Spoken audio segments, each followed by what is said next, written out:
19 killers, robbers, and criminals who terrorized the American West. Never caught, never punished, never found. Some disappeared into thin air. Some died before the law could touch them. Some were protected by people more powerful than any sheriff. And some might have lived out their days as ordinary citizens right next to you, right next to your family. Here's what the history books won't tell you. The law didn't always win, the badge didn't always mean justice, and the most dangerous people in the Old West weren't always the ones with wanted posters on their face. Some of them had no poster at all.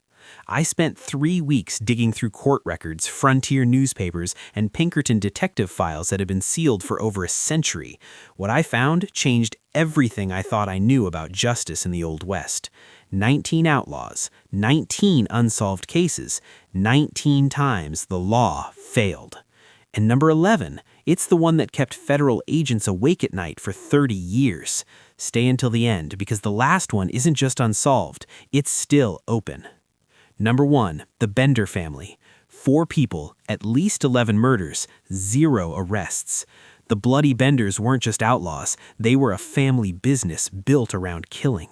John Bender Sr., his wife Ma Bender, their son John Jr., and their daughter Kate, who advertised herself as a spiritual healer in frontier Kansas newspapers. The setup was perfect. A small inn on the Osage Trail in southeastern Kansas. Travelers coming through in the 1870s were exhausted, hungry, and desperate for a meal and a bed. The Benders offered exactly that. Here's how the killing worked. Guests were seated at a table with a canvas curtain directly behind them. On the other side of that curtain, someone waited. When the guest leaned back, a hammer came through the canvas. One blow, no warning, no chance to fight back. The body dropped through a trap door in the floor. The Benders stripped it of valuables, dragged it into the cellar, cut the throat to make sure, then buried it in the orchard out back. 11 confirmed victims, possibly more that were never found. The victims included a man traveling with his 8-year-old daughter, both killed. The little girl may have been buried alive. When neighbors finally got suspicious and organized a search party in 1873, they arrived at the inn to find it empty. The Benders had vanished overnight. What happened next is one of the greatest mysteries in American criminal history. Posses searched Kansas, Missouri, Texas. Pinkerton agencies put up rewards. Newspapers ran their descriptions for years. Nothing.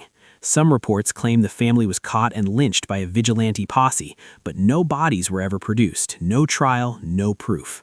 Other reports place Kate Bender in Michigan in the 1880s, living under a different name. Ma Bender, John Jr., Kate, all unaccounted for, all officially uncaught. To this day, no Bender was ever convicted of a single murder. 4 killers, 11 graves, 0 justice. Number 2, William Quantrill's inner circle. You know Quantrill's name, you probably don't know the names of the men who got away. William Quantrill led the most brutal guerrilla raid of the Civil War. On August 21, 1863, his raiders rode into Lawrence, Kansas, a town of 2,000 people, and massacred 183 unarmed men and boys in 4 hours. Quantrill himself was eventually killed in Kentucky in 1865, but his inner circle scattered to the winds. Bill Anderson, called Bloody Bill, killed an estimated 50 men with his bare hands before dying in battle. His second-in-command, 𝗪𝗓𝗄 Clement, survived the war, helped terrorize Missouri for years, and was only stopped when a town full of people with rifles finally gunned him down in 1866. But dozens of Quantrill's raiders simply disappeared after the war. They shaved their beards, changed their names, and moved to new territories. Oregon, California, Texas. Some went to Mexico and South America. These were men who had personally executed civilians, shot unarmed farmers in front of their families, burned homes with people still inside. Some of them became respected members of new communities, farmers, businessmen, church deacons. Nobody knew what they had done. Nobody came looking because after the Civil War, the government had bigger problems than tracking down every guerrilla who had ridden with Quantrill. The official roster of his raiders was never complete. Names were lost, changed, or never recorded. Between 50 and 100 men who participated in the Lawrence Massacre were never identified, never charged, and never punished. They died in their beds, old men with grandchildren with secrets. Number 3, the Wild Bunch survivors. Butch Cassidy and the Sundance Kid are the famous names, but the Wild Bunch wasn't two men. At its peak, the gang had over 20 active members. They pulled off the longest string of bank and train robberies in American history. By 1900, they had stolen over $500,000, roughly $15 million in today's money. When the Pinkerton Agency finally started closing in, Butch and Sundance fled to South America, but the rest of the gang didn't follow. At least 12 members of the Wild Bunch were never caught, never convicted, and never fully identified. Harvey Logan, called Kid Curry, was personally responsible for 9 documented killings, more than any other Wild Bunch member. He escaped from jail twice. Pinkerton agents described him as the gang's most feared enforcer. In 1904, Logan reportedly shot himself after being wounded in a robbery in Colorado. Reportedly. The body was never positively identified. Pinkerton detectives refused to close the case. Sightings of Logan continued for years afterward in Montana, Texas, and even South America. Ben Kilpatrick, the tall Texan, was eventually caught and served time, but his brother George, who rode with the gang for years, vanished completely. Camila Hanks, 𝗪𝗟𝗍, Newscarver, some names that Pinkerton files list as Wild Bunch members were never confirmed, never found, never explained. The railroad companies that lost millions to these men spent decades trying to track them down. They failed. Number 4, the innocence of Bannock. In 1862, gold was discovered in Bannock, Montana. Within months, a secret criminal organization had taken over the entire territory. They called themselves the Innocents. Their leader was Henry Plummer. And here's where it gets dark. Plummer was the elected sheriff of Bannock. He ran the criminal gang from behind his own badge. The Innocents had a secret identification system, a special knot in a neckerchief, a code phrase. If you were being robbed by a stranger and needed to prove you were a member, you gave the sign. They robbed gold shipments, murdered travelers, and bribed officials. Estimates say they killed over 100 people in less than 2 years. When vigilantes finally moved in 1864, they hanged Plummer and 21 of his men in a single week. But the Innocents had over 100 members, the rest scattered. Some of their names in coded ledgers that were never fully decoded. Some were identified by informants but disappeared before they could be arrested. Some were protected by businessmen and politicians who had been taking a cut of the stolen gold. Montana territory was vast, communication was slow, and men with gold in their pockets and new names on their lips could vanish into dozens of mining camps without a trace. At least 70 members of the Innocents were never identified, never caught, never punished.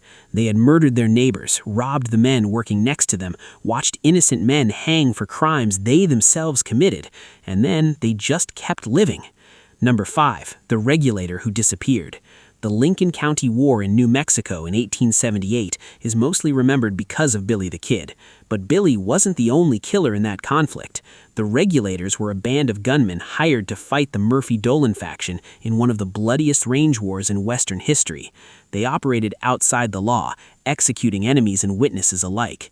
When the war ended, most Regulators were either dead, arrested, or granted amnesty, but at least 6 Regulators were directly implicated in murders for which no one was ever charged.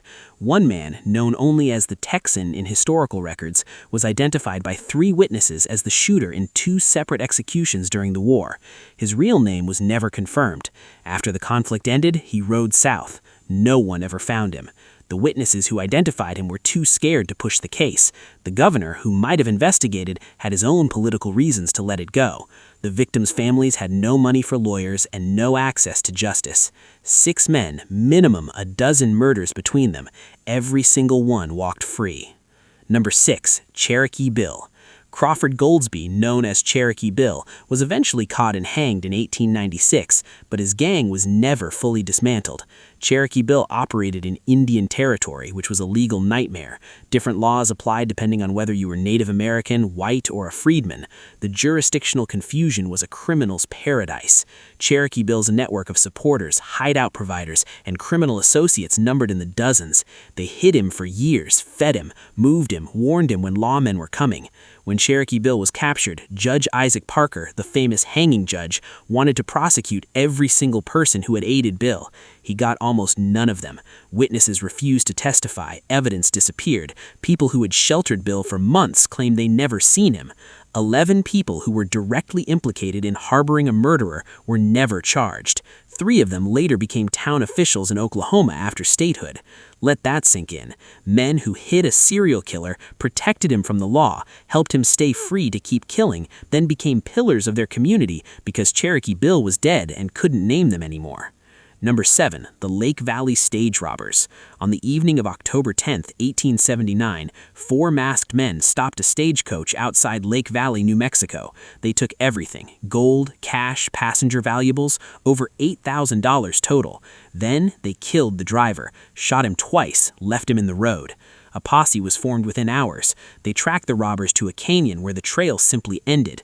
No hoofprints continuing out the other side. No camp, no evidence. 4 men had ridden into that canyon and vanished.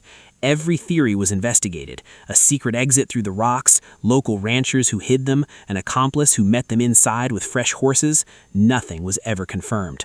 The Lake Valley robbery was never solved. The killer